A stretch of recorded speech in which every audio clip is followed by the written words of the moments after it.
ঠিক করেছি আমের লাড্ডু আচার।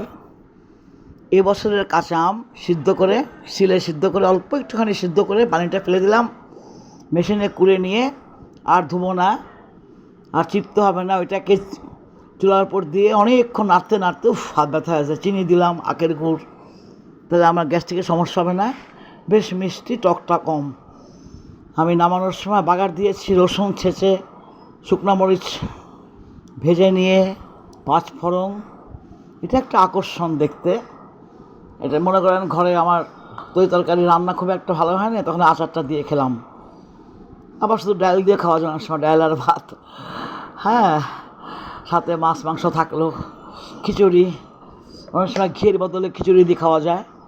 এরপরে মোরব্বা করবো আমি। এটার মধ্যে তেল না দিলেও চল, এটা বয়মে রাখবো না, এর মধ্যে থাকবে, তাহলে আমার ভাঙবে না। আর গত বছর পুরানো আচারগুলোকে এইভাবে আমি করে শেষ করে ফেলতেছি।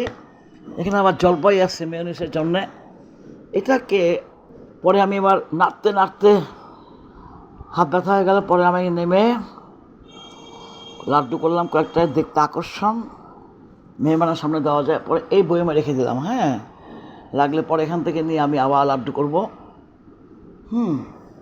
বা এভাবেও খাওয়া যায়, তেল লাগবে না, কারণ সাইট্রিক অ্যাসিড দেওয়া থাকলে আর এ নষ্ট হবে না, এমনিও তেল দরকার হয় না, সাইট্রিক অ্যাসিড সব দিতে দেয়। মেয়োনিজ তৈরি করেছি আমি, ডিমটাকে তেলে বাগার দিলাম, কাঁচা ডিম না, বা ডিম সিদ্ধ করে নেওয়া যায়। জলপাইয়ের আচার, আচারের জলপাইটাকে কুড়িয়ে কুড়িয়ে নিয়ে হাত চামচ দিয়ে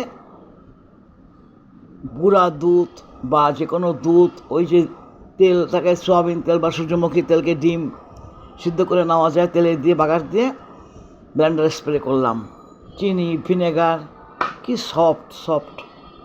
একটু সাইট্রিক অ্যাসিড নামার সময় দিয়েছি, তারপর একটু রসুন,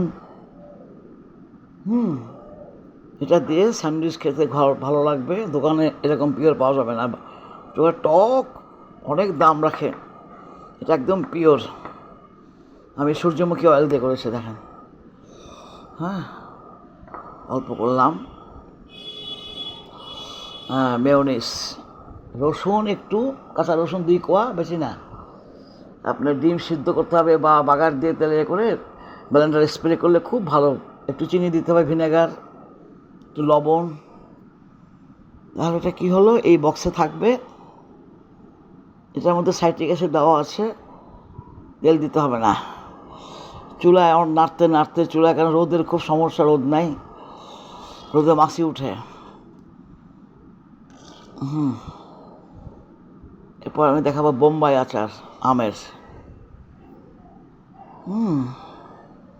টেবিলেই থাকবে, প্রতিদিন না খেলে চলে, মাঝে মাঝে শখ করে খাওয়া যায়।